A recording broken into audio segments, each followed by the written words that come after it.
अस्सलाम वालेकुम। Programme night addition में हम आपको खुशामदीद कहते हैं। नाजरीन, इंतहा पसंद मोदी को भारतीयों ने एक बार फिर से 5 साल के लिए अपना करता धरता चुन लिया है। क्या मोदी के अलावा भारतीयों के पास कोई और ऑप्शन नहीं था, या भारतीय आवाम भी अब इंतहा पसंद हो गई है? इस पर प्रोग्राम के पहले हिस्से में बात होगी। दूसरे हिस्से में बात करेंगे कि नून लीग का वोट को इज्जत दो प्लस कितना पुरअसर होगा, और हमारी मुआशरती जवाल की बढ़ती हुई वजूहात क्या हैं, इनका तदारुक कैसे हो सकता है, और हम कब तक ज़ैनब और फरिश्ता जैसी बच्चियों के जनाजे पढ़ते रहेंगे। इस पर प्रोग्राम के आखिरी हिस्से में बात होगी। लेकिन सबसे पहले बात होगी इंतहा पसंद मोदी की जीत की। नाजरीन, $7 अरब से जायद की लागत से 7 मराहिल में मुनक्किद होने वाले दुनिया के सबसे बड़े इंतखाबात के नताइज सामने आ गए हैं, और 1 अरब 30 करोड़ से जायद आबादी पर मुश्तमिल भारतीयों ने एक बार फिर से बुच्चर ऑफ गुजरात को चुना है। और ठीक 2 महीने पहले 1.5 अरब के करीब आबादी के सर पर जंग की तलवार लटकाने वाले नरेंद्र मोदी के हक में भारतीयों ने वोट दिया है। पाकिस्तान समेत दुनिया भर के ममालिक ने भारतीय आवाम के इस राय का मुकद्दम जानते हुए इसे खुशामदीद कहा है। लेकिन इन नताइज के बाद बहुत से सवालात ऐसे हैं जो कि ज़ेर गर्दिश हैं, जैसा कि क्या मोदी की जीत में आलमी इस्टेब्लिशमेंट का हाथ है? मोदी के दोबारा इक़्तिदार में आने से क्या खित्ते का अमन फिर से दांव पर लग जाएगा? तीसरा सवाल ये कि क्या मोदी के दोबारा बरसर इक़्तिदार आने से भारत में एक बार फिर हिंदू इंतहा पसंदी को मज़ीद तक़वियत मिलेगी क्या? और मोदी हुकूमत के गुज़श्ता 5 सालों में मुसलमानों, निचले तबके के हिंदुओं और ईसाइयों पर हमले हुए, मुसलमान हिंदुओं के तशद्दुद का निशाना बने, गाँव कशी के ख़िलाफ़ चलाई जाने वाली कट्टर हिंदुओं की मुहिम के नतीजे में हमने देखा कि दर्जनों मुसलमानों को बेदर्दी से शहीद किया गया। क्या इन वाक़यात में मज़ीद शिद्दत आएगी? और ये भी कहा जा रहा है कि मोदी के वापस आने से आर्टिकल 370 और आर्टिकल 35 से ख़त्म करके मकबूजा जम्मू और कश्मीर की खुसूसी जो पोजीशन है उसको ख़त्म करने का ख़दशा भी पैदा हो गया है, ताकि जम्मू और कश्मीर में गैर मुस्लिमों को बसाकर इसके अक्सरीती किरदार को ख़त्म किया जा सके। ऐसी सूरत हाल में फिर पाक भारत ताल्लुकात किस राह पर गामजन होंगे? वज़ीर आज़म इमरान खान का तो ख्याल था कि मोदी के आने से मसला कश्मीर हल होने के चांसेस ज़्यादा हैं, लेकिन अहम सवाल ये है कि 2014 के निस्बत ज़्यादा बड़ा मैंडेट लेकर आने वाले मोदी जो कांग्रेस को क़याम पाकिस्तान का जिम्मेदार करार देते हैं, इनसे आखिर अच्छे की उम्मीदें वाबस्ता करना क्या दीवाने के ख्वाब जैसा नहीं है? इस पर प्रोग्राम के पहले हिस्से में हम बात करने जा रहे हैं। प्रोग्राम के पहले हिस्से में मेरे साथ जावेद हुसैन साहब हैं, साबिक सफ़ीर हैं, और भारतीय सफ़ीर इंडिया टुडे से उनका ताल्लुक है जावेद अंसारी, वो भी ज्वाइन करेंगे। जनरल रिटायर एजाज़ दिफाई तज्ज़ियाकार, वो भी ज्वाइन करेंगे। सबसे पहले मुझे बात करनी है जावेद हुसैन साहब, साबिक सफ़ीर हैं। बहुत शुक्रिया जावेद हुसैन साहब आपका। जावेद साहब, ये बताइएगा, अब मोदी के क्लीन स्वीप को कैसे देखते हैं आप? एक्सपेक्टेशन से ज़्यादा वोट लिए हैं नरेंद्र मोदी ने, बीजेपी ने, क्या यही एक्सपेक्टेड था, यही तवक्को थी? जी, अमूमन तो तवक्को ये की जा रही थी कि शायद वो पहले से कुछ कम सीटें लेंगे, लेकिन जैसे आपने फरमाया है कि जो इलेक्शन के रिजल्ट्स आए हैं तो सीटें उनसे पहले से ज़्यादा मिली हैं, जिसके मतलब ये है, जो मैं नतीजा निकालता हूँ, कि हिंदुस्तान में बाहैसियत एक सोसाइटी के जो हिंदू एक्सट्रीमिज़म, इंतहा पसंदी, या जिसको हिंदुत्व भी कहते हैं, हिंदू नेशनलिज्म का जो उसको ज़्यादा बढ़तरी मिल रही है, उसका ज़्यादा दौर दौरा हो रहा है, और ये नरेंद्र मोदी साहब जो है इसी चीज़ को लेके आगे चलेंगे। सो हिंदुस्तान जो है एक सेकुलरिज्म से की तरफ से अब हिंदू स्टेट की तरफ जा रहा है। It is emerging as a Hindu state.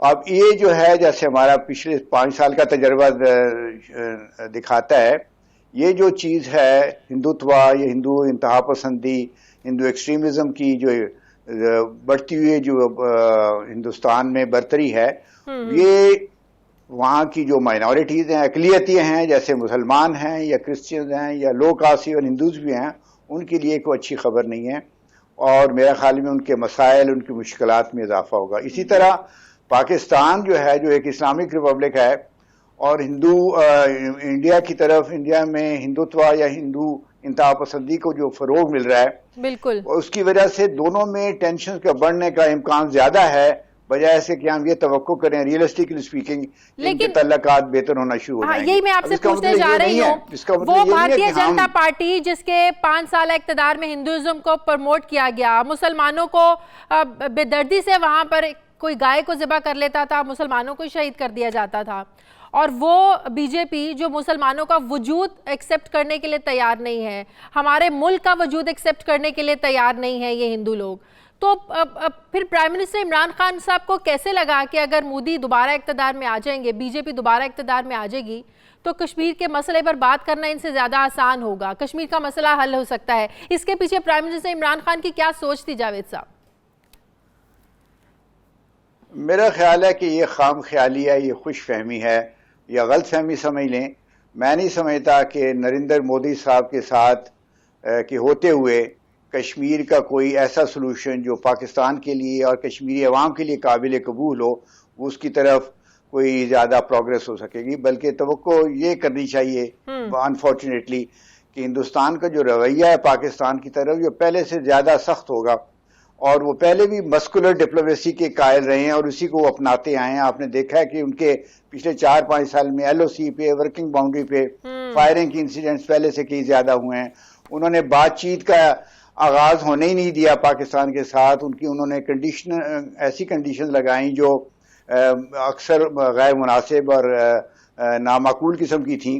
तो इसलिए ये तवक्को करना कि अचानक अब हिंदुस्तान के रवैया में तब्दीली आ जाएगी, मेरा ख्याल में ये कोई रियलिज्म या हकीकत पसंदाना सोच नहीं होगी। इसका तो मतलब ये नहीं है कि हम पाकिस्तान जो है, जैसे हमने देखा उड़ी पर हमला किया गया, पाकिस्तान पर इल्जाम लगाया गया, पुलवामा हुआ, तो पूरे खित्ते में एक वो जंग का समा उसने बांध दिया, एक जंग के बादल मंडलाने लगे थे। हिंदू लोग भी, वहां के लोग भी तशवीश का शिकार थे, पाकिस्तान में भी ऐसी सूरत हाल थी। आपको लगता है अगले 5 साल भी ऐसे गुजरेंगे? खतरा यही है कि पाकिस्तान और हिंदुस्तान के दरमियान टेंशन्स जो पहले बड़ी हाई हैं वो टेंशन्स जारी रहेंगी। लेकिन इसका मतलब ये नहीं होना चाहिए कि पाकिस्तान उन टेंशन में किसी भी कोई ऐसा स्टेप ले जिससे इन टेंशन में इजाफा हो। बल्कि हमारी कोशिश ये होनी चाहिए कि हम गुफ्तगू और बातचीत और डायलॉग का दरवाजा खुला रखें। हमें उनसे कोई मिन्नतें करने की जरूरत नहीं है कि आप जरूर हमारे साथ बातचीत शुरू करें, लेकिन हमें उसका दरवाजा खुला रखना चाहिए। और जिस वक्त हिंदुस्तान ये समझे कि वो भी बातचीत समझे कि उसमें उनका भी फायदा है, और है भी उनका फायदा, क्योंकि इस खित्ते में अमन से हिंदुस्तान को भी फायदा होगा, पाकिस्तान को भी फायदा होगा। और अमन तभी हो सकता है जब दोनों मालिक जो है आपस में ट्रस्ट को बिल्डअप करें, अपनी टेंशन को लोअर करें, और जो आउटस्टैंडिंग डिस्प्यूट्स हैं खासतौर पे जो कश्मीर है उनको हल करने की कोशिश करें। ये जब इस रास्ते पर चलेंगे वो तभी हो सकता है कि डायलॉग को, कॉम्प्रिहेंसिव डायलॉग को वो दोबारा शुरू किया जाए, और पाकिस्तान हिंदुस्तान के जो लीडर हैं, सीनियर ऑफिशियल्स हैं, वो अपने बातचीत के प्रोसेस को आगे बढ़ाएं। तो तब जाके कोई तवक्को की जा सकती है कि कोई थोड़ी बहुत कम अज कम टेंशन कम हो जाए, जंग का खतरा जो है वो उसको दूर कर दिया जाए, और दोनों मालिक अल्टीमेटली एक दूसरे के साथ रहने, एक एज गुड नेबर्स रहने की एक आदत डालें या उसको एक उस रास्ते पे चल निकले। लेकिन अभी फिलहाल मेरा ख्याल में नरेंद्र मोदी साहब से ये तवक्को करना कि वो सडनली कोई ड्रामेटिक यू टर्न ले लेंगे अपनी पॉलिसी में जो पिछले 5 साल में हमें नजर आई है, तो मेरा नहीं ख्याल कि वो हकीकत पसंदाना हमारी असेसमेंट होगी। बहुत शुक्रिया जावेद हुसैन साहब।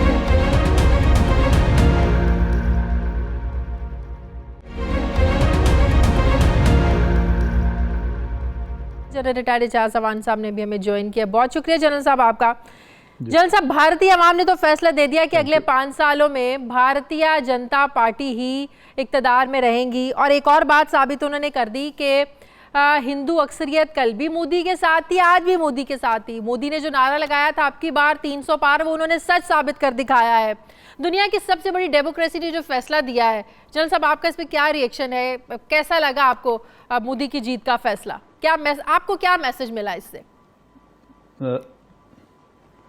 जी Shazia, thank you very much. पहली बात तो ये है कि it's writing on the wall के जो हिंदू नेशनलिज्म है उसको बढ़ावा मिला है, और जो हिंदू वोट बैंक है, राइट वोट बैंक, उसको नरेंद्र मोदी की जो पॉलिसीज थी उन्होंने अपील किया।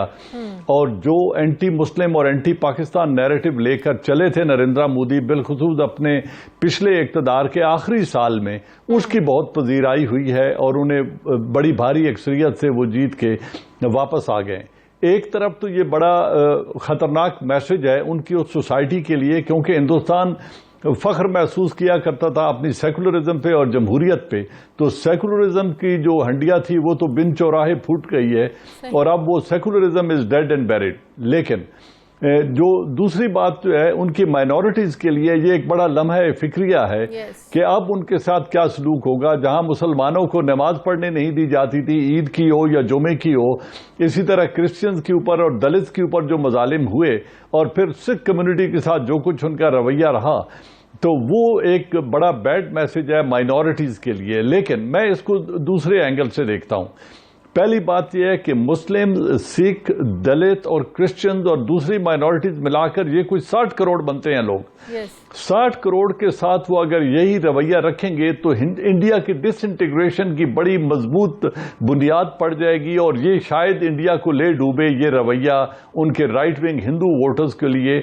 और इंडिया इतना डिस्टेबलाइज हो जाएगा कि वो जो इकोनॉमिक प्रोग्रेस के वादे लेकर आए हैं नरेंद्र मोदी, उन्होंने भी हाउसिंग स्कीम की बात की है, रोजगार की बात की है, जॉब्स की बात की है। उनके पिछले दौर में तकरीबन 3,25,000 फार्मर्स ने खुदकुशी की थी इंसेक्टिसाइड पीकर। यही बात मैं आपसे करने लगी जान साहब, ऐसा नहीं है कि पिछले 5 सालों में भारत में दूध और शहद की नहरें बही हों। जैसा कि आपने अभी फार्मर्स की बात की, वो किसान आज भी वहाँ पर खुदकुशियाँ कर रहे हैं, आज भी वहाँ पर बेरोजगारी है, आज भी गरीब जो है वहाँ पर 2 वक्त की रोटी के लिए जो है ना वो तरसता है।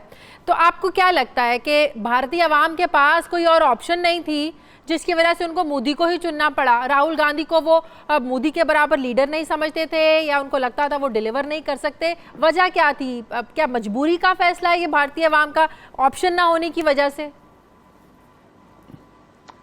देखिए जी, कुछ जर्नलिस्ट थे, कल मैं एक दूसरे 2 चैनल्स पे था, वहां बात हो रही थी और वहां के इंडियन जर्नलिस्ट इनवाइटेड थे उसी चैनल पे। तो उन्होंने कहा कि जहां मैस रिगिंग हुई है, बहुत बड़े लेवल पर इंडिया का वोट जो है वो पोल करवाया गया है, इंटरनेशनल कुव्वतों ने नरेंद्र मोदी का साथ दिया है क्योंकि वो अमूमी जो हालात इस वक्त बड़े सगीर में है उस वजह से इंडिया में नरेंद्र मोदी की गवर्नमेंट को अमेरिका और वेस्ट देखना चाहता था और इसी का रवैया आपने देखा। तो फिर ऐसे में ऑपोजिशन ने खुशदिली से क्यों एक्सेप्ट कर लिया? इतने बड़े मैस लेवल पर अगर रिगिंग होती है तो ऑपोजिशन ने बड़ा इसको वेलकम किया है, मोदी की जीत को मुबारकबाद दी है। जी, वो उसी लिए कि जो जिस तरीके से हिंदू मेजॉरिटी का वोट शो किया गया है और जितनी अक्सरियत से वो आए हैं, अब ये मुमकिन नहीं है कि $7 अरब लगा के नए इंतखाबात करा जाएं। वो जो भी कुछ करते रहें, जब इलेक्शन कमीशन ऑफ इंडिया ने उस बात की हामी भर ली और वोट कास्ट हो गया तो जो रिजल्ट आ गया वो उन्हें एक्सेप्ट करना पड़ रहा है। लेकिन इसमें उम्मीद की किरण ये है, जो मैं देखता हूं या जिस तरीके से हम इमरान खान साहब की जो तवक्कुआत हैं उनकी जब बात करते हैं, एक मजबूत हुकूमत हिंदुस्तान की, मजबूत हुकूमत ही जो स्टेटस को है कश्मीर के ऊपर और सियाचिन के ऊपर और सर क्रीक के ऊपर, अगर उसमें कोई तब्दीली लाना चाहती है तो पहली बात यह है कि एक मजबूत प्रिडोमिनेंट हिंदू गवर्नमेंट ही वो तब्दीली ला सकती है। जिस तरह वाजपेयी ने प्रेसिडेंट मुशर्रफ के दिनों में जब कसूरी साहब फॉरेन मिनिस्टर थे तो डिप्लोमेटिक चैनल और ट्रैक 2 और 1.5 के ऊपर जो बातचीत हो रही थी उसमें एक out of the box solution ढूंढने की कोशिश की गई थी और वाजपेयी हुकूमत तकरीबन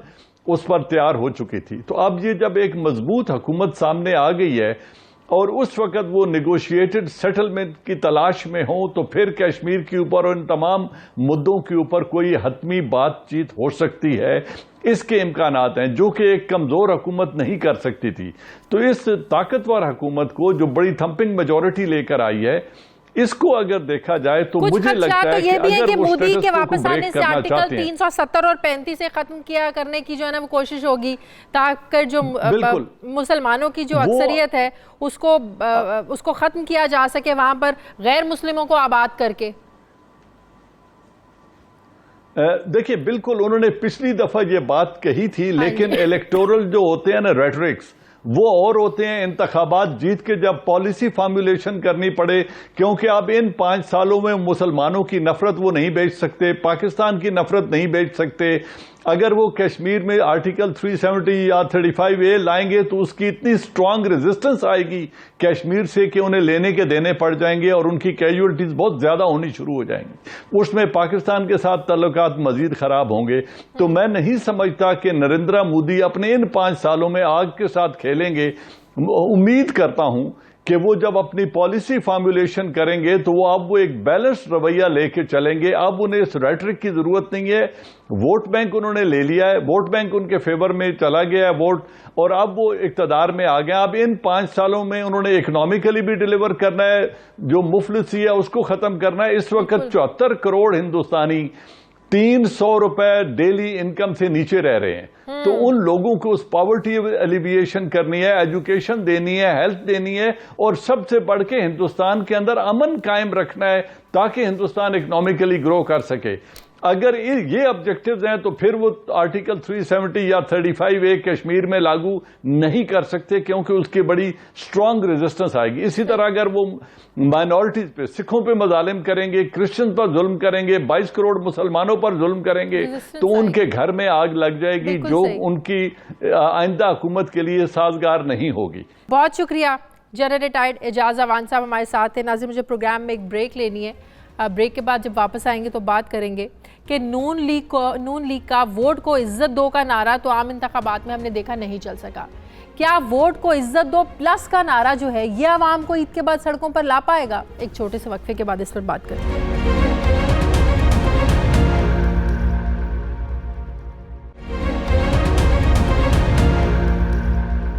नाज़रीन, अगर ये कहा जाए कि हुकूमत की नाअहली और नाकामी ऑपोजिशन को दोबारा अपने पैरों पर मजबूत करने में अहम किरदार अदा कर रही है तो शायद ये गलत ना होगा। नवाज शरीफ के जेल जाने और शहबाज शरीफ की लंदन में मौजूदगी के बाद नून लीग की कमान शरीफ ख़ानदान में एक अरसे से खामोश मरियम नवाज़ ने संभाल ली है, और देखने में लग रहा है कि वो अब भी अपने उसी बयानिए पर कायम है जिस पर इंतखाबात से पहले या गिरफ्तारी से पहले थी। जबकि कल साबिक वज़ीर-ए-आज़म नवाज शरीफ ने भी पार्टी के सीनियर रहनुमाओं से जेल में मुलाकात की और एक बार फिर से उनसे पूछा कि क्या किसी को मालूम है कि मुझे जेल में क्यों रखा गया है? जब मैंने कोई करप्शन ही नहीं की तो कोई बताए तो सही कि किस केस में मैं जेल में हूँ। पार्टी के तायात कायद ने अपने रहनुमाओं को यह हिदायत की कि महंगाई और मईशत की जो ख़राब सूरत हाल है इस पर आवाम की आवाज़ के साथ आवाज़ मिलाई जाए, उनकी आवाज़ बना जाए। साबिक वज़ीर-ए-आज़म ने कहा कि अब वोट को इज्जत दो प्लस होगा। पार्टी में अब एक ही बयानिया होगा और वो है वोट को इज्जत दो। सवाल यह है कि पार्टी में क्या पहले 2 बयानिए चल रहे थे? क्या शहबाज शरीफ के बयाने की नाकामी के बाद नून लीग फिर से हार्डलाइनर बनने जा रही है? क्या शहबाज शरीफ की मुफाहमाना जो एक उनकी पॉलिसी थी उसने नून लीग को सियासी तौर पर नुकसान पहुंचाया है? सवाल ये भी है कि जब इंतखाबात से पहले वोट को इज्जत दो का नारा अवाम को शेर पर ठप्पे लगाने पर मजबूर नहीं कर सका, तो अब वोट को इज्जत दो प्लस का अंजाम क्या होगा? इस पर मैं बात करने जा रही हूँ। राना तनवीर साहब हैं, मुस्लिम लीग नून के रहनुमा, प्रोग्राम में मेरे साथ। बहुत शुक्रिया राना साहब आपका। राना साहब, पहले नवाज शरीफ साहब ने मुझे क्यों निकाला के बाद वोट को इज्जत दो का एक बयानिया सबको समझाया और बताया कि इस बयानिए पर जो है ना वो चला जाए। उसके बाद फिर हमें एक लंबी सी खामोशी नज़र आती है। अब एक बार फिर से एक नया नारा सामने आता है, वोट को इज्जत दो प्लस। ये ज़रा समझा दें, ये प्लस की एडिशन क्या है? इससे 2 चीज़ें समझ में आ रही हैं कि या तो एक बहुत ही स्ट्रॉन्ग किस्म की तहरीक, लंबी तहरीक शुरू करने जा रहे हैं हुकूमत मुखालिफ ऑपोजिशन, या फिर एक बहुत लंबे अरसे तक फिर एक खामोशी नज़र आएगी जैसे पहले नज़र आई थी। इसका ज़रा मतलब समझा दें, ये प्लस का एडिशन क्या है, क्या मतलब है इसका? शाजिया, शुक्रिया। मैं सबसे पहले तो आपको बताऊं कि वोट को इज़्ज़त दो की बात जो है वो मेरा हाल है, लोग शायद वोट को इज़्ज़त दो का मतलब समझते हैं कि सिर्फ वोट की हम बात करते हैं या किसी वोटर की बात करते हैं। असल में ये बात है कि पार्लियामेंट की बालादस्ती, आइन और कानून और आइन की बालादस्ती, सिविलियन रूल जो है उसकी बात होती है। उसका एक जो वोट की इज़्ज़त है उसकी अगर आप देखेंगे तो मकसद यही है कि civilian supremacy and rule of law, constitution, parliament की बालादस्ती, तो ये चीज़ें जो हैं ये डेमोक्रेटिक जहाँ सिस्टम हो वहाँ पे ज़रूरी हैं। और ये तसर देना कि कोई खुदा न खास्ता हम किसी से लड़ाई झगड़े के लिए ये बात करते हैं या प्लस की बात करते हैं तो उसमें ज़्यादा हम कहते हैं पहले से ज़्यादा ज़ोर शोर से हम उस प्रोसेस में लड़ाई झगड़े के में आएंगे, ये बात नहीं है बिल्कुल। तो फिर क्या प्लस का मतलब क्या है? आई एम प्लस का मतलब है कि उस ज्यादा इज्जत दो, हमारी थिंकिंग है या फिलॉसफी है, होना ये चाहिए था। पहले नारा था वोट को इज्जत दो, अब होना चाहिए था वोट को ज्यादा इज्जत दो। दो वोट को इज्जत दो प्लस का मैं आपको समझा लूँ कि उसके वो ये था कि हमारी कमिटमेंट जो है वो बड़ी स्ट्रॉन्ग है इस पे कि जो रूल ऑफ लॉ है या पार्लियामेंट की बालादस्ती या सिविलियन सुप्रीमेसी है, उसकी कमिटमेंट की बात करते हैं जब उसको ज़्यादा स्ट्रेस करते हैं। वोट को इज्जत दो प्लस की बात थी कि पहले से ज़्यादा हमारी उस सोच में पुख्तगी आई है। तो ये उसका मतलब है। आप तो वो जो लफ्ज़ हैं उनके ऊपर सिर्फ नहीं जाना चाहिए बल्कि उसकी स्पिरिट भी देखनी चाहिए। और मतलब तो ये भी है कि उस पर ज़्यादा पुख्तगी आई है, ज़्यादा उस पर फॉर्मनेस आई है। अच्छा ठीक है, मतलब भी हाँ मतलब तो आज़ार है। तो अभी जो आपने तहरीक की बात की, यकीनी तौर पे ये बात हुई कि जी जो लोग इस वक्त जो लोगों का हाल है या जो उनकी मुश्किलात हैं, जो ज़िंदगी में उनकी एक बहुत ज़्यादा मुश्किल आई हुई है और 2 वक्त का उनके लिए खाना मुश्किल हुआ है, एक आम आदमी और गरीब आदमी के लिए, तो उनकी आवाज़ जो चीखें निकल रही हैं, जो चीख रहे हैं, तो हमारा फ़र्ज़ है एज ए पोलिटिकल पार्टी और सबसे बड़ी पोलिटिकल पार्टी जिन्होंने इतनी खिदमत की है अवाम की और पाकिस्तान की, मुल्क की, वो आपके सामने है। तो यही था कि उनकी आवाज़ बनना चाहिए। कह रही है आप लोग तहरीक जो है हमारा ये ख्याल ये तहरीक अवाम के इश्यूज पर चलाएं तो बात समझ में भी आती है। आप लोग तो अपने जो नैब के केसेस आपकी लीडरशिप भुगत रही है, पाकिस्तान पीपल्स पार्टी पर जो केसेस चल रहे हैं, ये जो ऑपोजिशन इकट्ठी हुई है हुकूमत के खिलाफ, ये अपने कोई रिलीफ के लिए इकट्ठी हुई है, रिलीफ चाहते हैं हुकूमत से, एनआरओ चाहते हैं। काश ये अवाम के इश्यूज पर इकट्ठे होते तो मज़ा भी आता। नहीं शाजिया, ये बिल्कुल ये जो गवर्नमेंट की एक अपनी, ठीक है, उनका एक अपना सिलसिला है, वो सियासी तौर पे ये बात कर देते हैं, लोगों को ये बताते हैं, शायद हमारा अपना ज़ाती को मकसद है। अगर केसेस की बात है, अगर मुश्किलात की बात है, तो वो आज की नहीं, वो पीछे 3 साल से चल रही हैं। जब हमारी अपनी गवर्नमेंट थी, जब prime minister sitting prime minister थे, उस वक्त भी ये जो बात करते हैं रूल ऑफ लॉ की, तो उस वक्त भी आप सिटिंग प्राइम मिनिस्टर कितनी दफ़ा पेश होते रहे जाके अदालतों में, JIT में, और वहाँ पे सारी फैमिली पेश होती रही as a sitting prime minister. ये होता है, यहाँ तो एक दफ़ा कोई पेशी पे जाए, हेलीकॉप्टर की पेशी पे जाए तो चीखें निकल जाती हैं कि मुझे क्यों बुलाया। तो मकसद ये है, और उनके मिनिस्टर भी कहते हैं कि ये तौहीन है प्राइम मिनिस्टर की और ये नैब ने तौहीन कर दी है। ये आपके सामने है सारी चीज़ें। फ़र्क लोगों को पता है कि मसला है क्या। तो अगर सिर्फ केसेस की बात होती तो केसेस तो मेरा ख्याल है 3 साल से चल रहे हैं, और जो कन्विक्शन हुई है वो इलेक्शन से भी पहले की है। आपको पता है वो एवन फील्ड में जो सज़ा हुई थी वो पहले हो गई थी इलेक्शन से। तो फिर वो बाहर से आए, प्राइम मिनिस्टर साहब, फॉर्मर प्राइम मिनिस्टर बाहर थे, अपनी बेटी के साथ आए और जेल गए सीधे। पता था कि मैं जा रहा हूँ, मैं जेल जाने के जा रहा हूँ। ये मेरा लिए बड़ी यूनिक अनप्रेसिडेंट है, या तारीख में कहीं कहीं आपको मिले या बिल्कुल ना मिले ये मिसाल।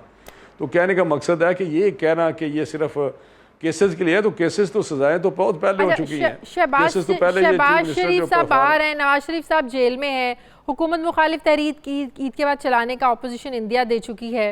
लीड कौन करेगा नून लीग की तरफ से? हमजा शहबाज करेंगी या मरीम नवाज करेंगी? देखें, पार्टी का स्ट्रक्चर है, पीछे मियाँ साहब कायद हैं पार्टी के, शहबाज शरीफ साहब सदर हैं, तो गाइडेंस तो वहाँ से मिलती रहती है जब से, चाहे वो लंदन हुए, बाहर हुए मुल्क से, मियाँ नवाज शरीफ साहब या तो अभी इस बारे में कोई गाइडेंस नहीं मिली कि तहरीक को लीड कौन करेगा?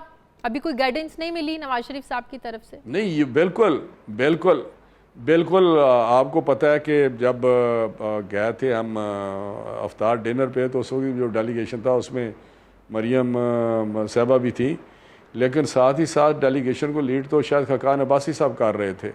तो वो जब तारीख चलेगी तो वो भी आप देख लेंगे कि लीड, लगता था उनको बोलने की इजाज़त ही नहीं है। नहीं, उसकी वजह ये नहीं, जब ये बात हो रही उसमें कोई 5-6 आदमी थे डेलीगेशन में, तो बात तो सिर्फ मरियम बीबी कर रही थी या शायद खकान साहब कर रहे थे, सारे थोड़े बोल रहे थे। ये आपका ख्याल है कि जितने लोग 12 बंदे जाएंगे तो 12 ही हर कोई अपना अपना बोलता जाएगा? तो ऐसा इंप्रेशन देना, ऐसी बात करना, मेरा ख्याल है ये तो एक वैसे मैसेज मिल गया था कि मरियम साहबा लीड करेंगी, बात एक मैसेज मिल गया था उस वक्त। नहीं, मरियम साहबा बिल्कुल मरियम साहबा अब एक्टिव रोल में हैं, और यकीनी तौर पे उन पे ज़्यादा लोगों का फोकस भी है।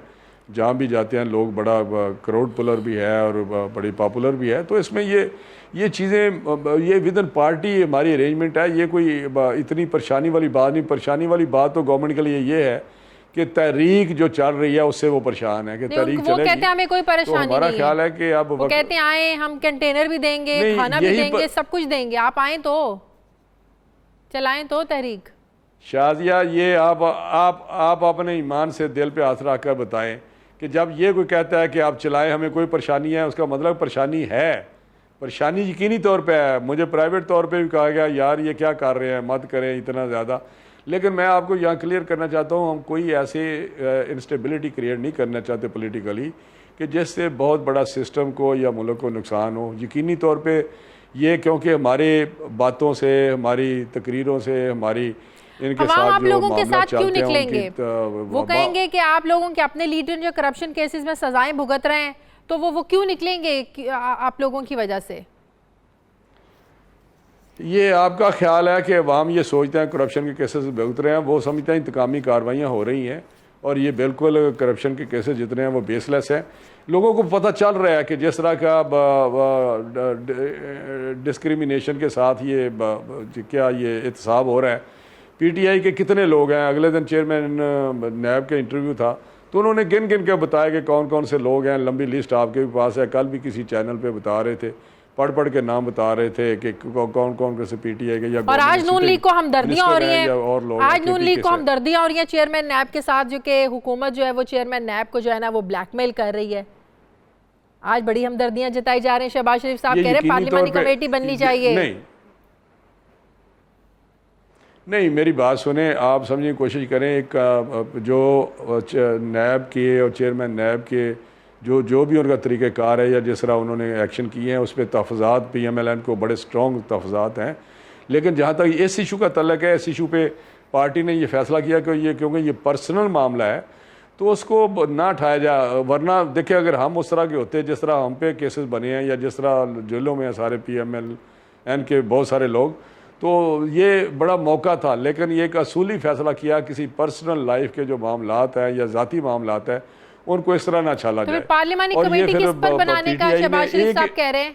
वो तो पार्लियामानी कमेटी बनाने की बात कर रहे हैं। वो इसलिए वो मैं बताता हूँ कि इसलिए कि क्योंकि एक चेयरमैन नैब का एक इंटरव्यू था जिसमें कुछ PTI के उन्होंने कुछ लोगों का नाम लिया और ये भी कहा कि इत्तेहादियों को अगर मैं पकड़ूं जो कि वाकई उन पे केसेस हैं तो हुकूमत खतरे में चली गिर जाएगी। तो कुछ ऐसी बातें थी।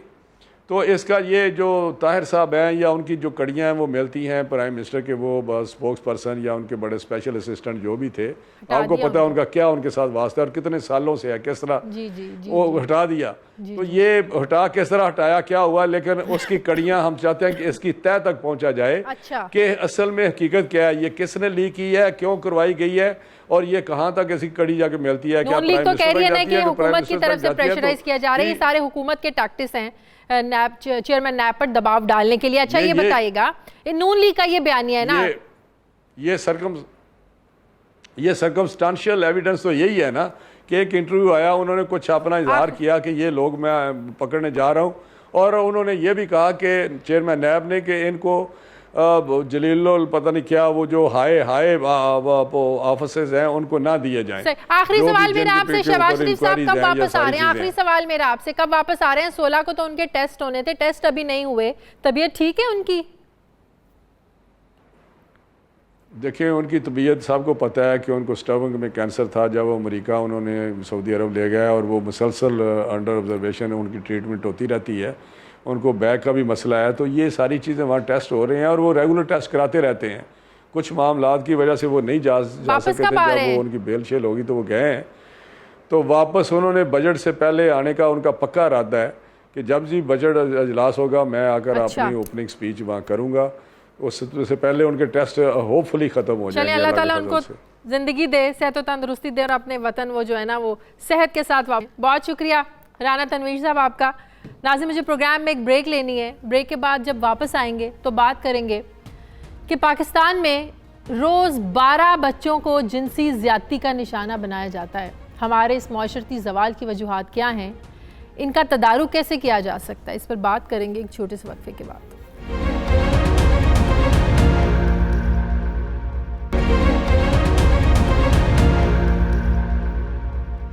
नाज़रीन, हमारे माशरे में सफाकियत ने जन्म क्यों लिया? मासूम फरिश्ता के कातिल कौन हैं? वो माशरा जो किसी फ़र्द पर ज़िंदगी के सुनहरे उसूल वाज़े नहीं कर सकता, या वो वालिदैन जो बच्चों की ज़हनी और अखलाकी तरबियत करने में नाकाम हो गए? या फिर वो असातिज़ा जो रूहानी तरबियत देने और अखलाकी शऊर उजागर करने में अपने फ़राइज़ ईमानदारी से अदा नहीं कर सके। 10 साला बच्ची फ़रिश्ता हमसे आज ये पूछ रही है कि आखिर मेरा कसूर ही क्या है। सिर्फ फ़रिश्ता ही नहीं, गुज़श्ता साल के पहले 6 माह में ज़्यादती का निशाना बनने वाले 2322 बच्चे हम सबसे ये पूछ रहे हैं कि आखिर हमारा जुर्म है क्या। मगरबी माशरे में ये तादाद इससे भी बढ़कर है, लेकिन इस्लामी मुमलिकत में ये तादाद इतनी ही होशरुबा है और आंखें खोलने के लिए काफ़ी है। सवाल ये है कि जिन्हें हम कौम का मुस्तकबिल कहते हैं, जिन्हें हम अपने मुल्क की तरक्की के लिए अहम गर्दानते हैं, उनके साथ इतना जुल्म क्यों?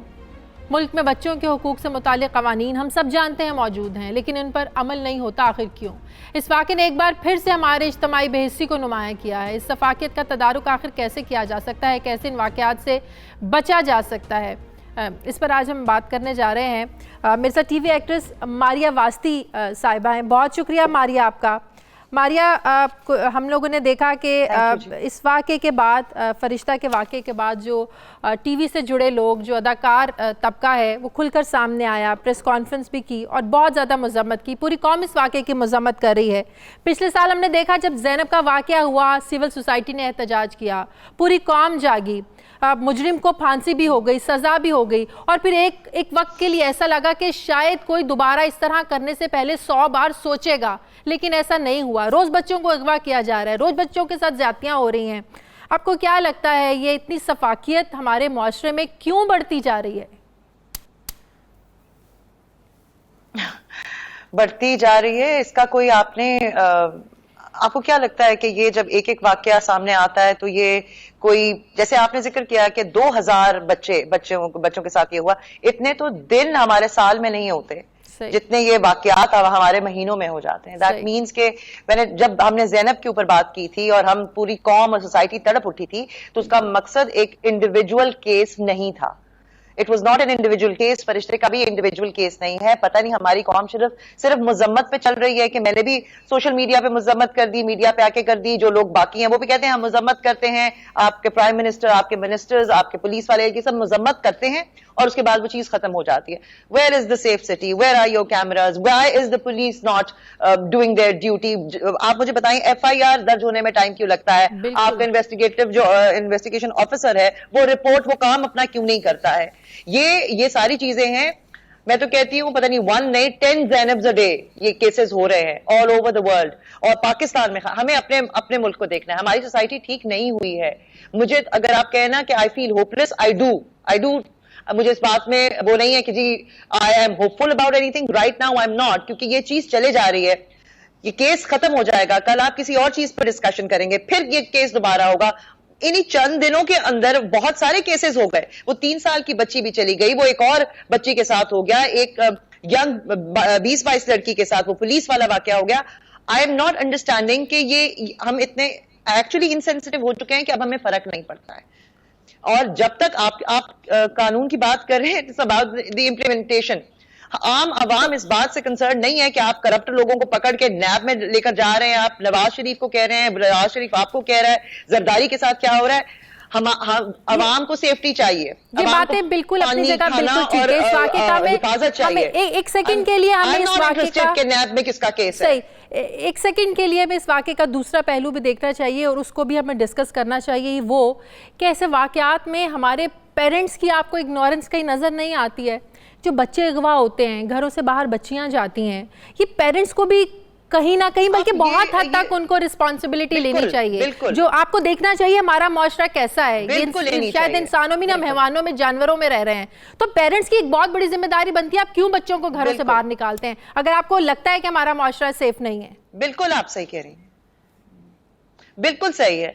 लेकिन आप खुद देखें कि आपने अपने निचले तबके को इस कदर वो डाउन ट्रॉडन कर दिया है कि अगर बाप नहीं है या मां ने बाहर काम करने जाना है या आपका फैमिली स्ट्रक्चर वैसा नहीं है कि आप बच्चों को आप 2 वक्त की रोटी खिला सके, तो आप उनकी हिफाजत करेंगे। या मैं ओवरऑल एक बात कर रही हूं कि आप जाके उनको रोटी खिलाने के लिए कहीं काम करेंगे। आप अपना स्ट्रक्चर देखें ना, पूरा सोसाइटी का एक फैमिली किस तरह एग्जिस्ट करती है। एक बाप जो है वो भट्टे पे काम करता है, माँ किसी के घर काम करती होगी, बच्चे वो कहीं छोड़ के जाते हैं। कौन से माँ बाप ये चाहते हैं? Nobody does that. लेकिन ये बेहिसी जो है ये पूरी सोसाइटी की शक्ल बन चुकी हुई है। अभी एक वो जो 4 साल का बच्चा रात को घर से निकला है अपनी 3 साल की बहन के साथ, और वो आदमी सीसीटीवी पे नजर आ रहा है कि वो उसको लेकर चला गया है। तो दिस इज, आप चले माँ बाप पे आप जरूर जिम्मेदारी डालेंगे, but where is the state? Where is the state? कम से कम आपका वो सिस्टम ही नहीं है, लोग डरते ही नहीं है तो तभी होता है ना। मुझे अपना बचपन पता है, हम तो खेलते थे सड़कों के ऊपर, we used to play on the roads, मगरिब के वक्त घर आ जाते थे एंड हमारा मोहल्ला सेफ था। पेरेंट्स को इस बात का डर नहीं होता था कि अगर मैं उठ के हमसायों के घर हम लोग चले गए या सो उस वक्त से, and it has happened between, because I have seen it between all these 10-20 years. आप स्टेट का जो काम है वो तो करें ना, स्टेट हम सबकी माँ बाप है ना, बिल्कुल they have to do what they have to do. आपने कहीं आप जैसे और हम जैसे लोग जो मीडिया की वॉइस है, मीडिया की एक स्ट्रॉन्ग एक आवाज है, हम आपके ख्याल में क्या रोल प्ले कर सकते हैं? हम तो अपनी जगह, अगर हमने आज आवाज उठा दी, बट हम जिनको वोट देकर लाए थे, ये काम उनका था ना।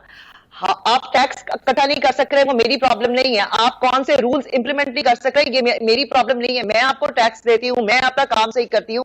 वेयर इज द स्टेट जिसने मुझे हिफाजत देनी थी, जिसने मेरी फैमिली को तहफ़्फ़ुज़ देना था, जिसने उस वक्त मेरे साथ खड़ा होना था जब मेरे साथ कुछ अच्छा हो गई, मुझसे गलती हो गई, मेरा बच्चा निकल गया, उसके बाद क्या पुलिस मुझे तहफ़्फ़ुज़ दे रही है? क्या लॉ मुझे तहफ़्फ़ुज़ दे रहा है? क्या मेरी स्टेट मुझे तहफ़्फ़ुज़ दे रही है?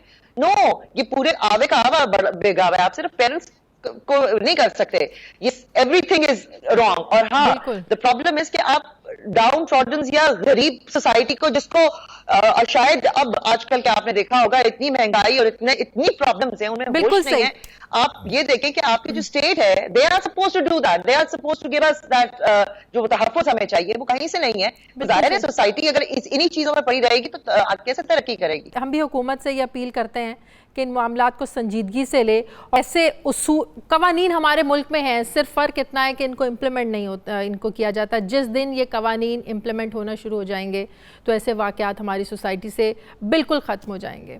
अब बहुत शुक्रिया, मारिया वास्ती हमारे साथ थी। नाज़रीन, प्रोग्राम का वक्त ख़त्म हो गया, लेकिन उससे पहले हमारा आज का एडिटोरियल कॉमेंट है कि ये जो शरपसंद अनासिर हैं नाज़रीन, ये रमज़ान जैसे मुक़द्दस महीने में भी शर फैलाने से बाज नहीं आ रहे।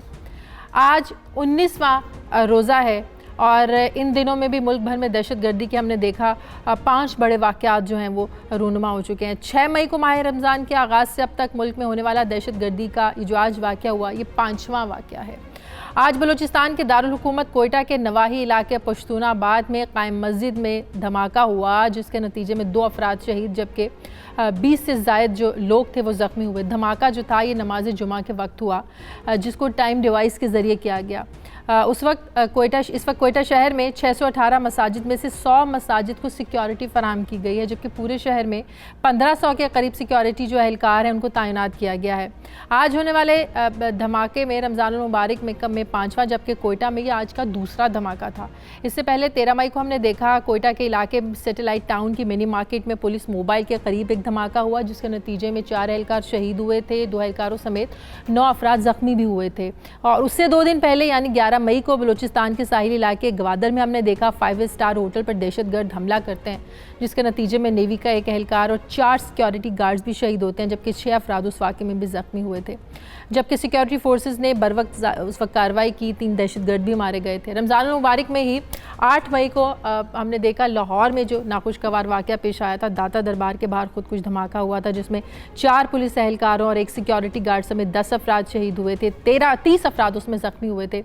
और उसी रोज़ बलूचिस्तान के ज़िला किला अब्दुल्ला के शहर चमन में कबायली रहनुमा वली खान अचकज़ई की गाड़ी के करीब भी धमाका हुआ था, जिसमें 2 मुहाफ़िज़ों समेत लोग शहीद हो गए थे। दहशतगर्दों के ख़िलाफ़ ऑपरेशन नाज़रीन अपने आखिरी मराइल में है। हमारी पाक फ़ौज ने इस कौम ने बड़ी कुर्बानियाँ दी हैं। दहशतगर्दी अपनी टूटी कमर के साथ फिर से वार कर रहे हैं, लेकिन इंशाअल्लाह जो पाकिस्तानी कौम है, पाकिस्तानी फ़ौज है, हम डट कर दहशतगर्दी का मुकाबला करेंगे और इन दहशतगर्दों को, इस दहशतगर्दी की जो लानत है, इससे छुटकारा भी पाएंगे, इसको शिकस्त भी देंगे। प्रोग्राम का वक्त ख़त्म हो गया है, मुझे प्रोग्राम से इजाज़त दीजिए। अपना ख्याल रखिएगा और प्रोग्राम के लिए फ़ीडबैक ज़रूर दीजिएगा। अल्लाह हाफ़िज़।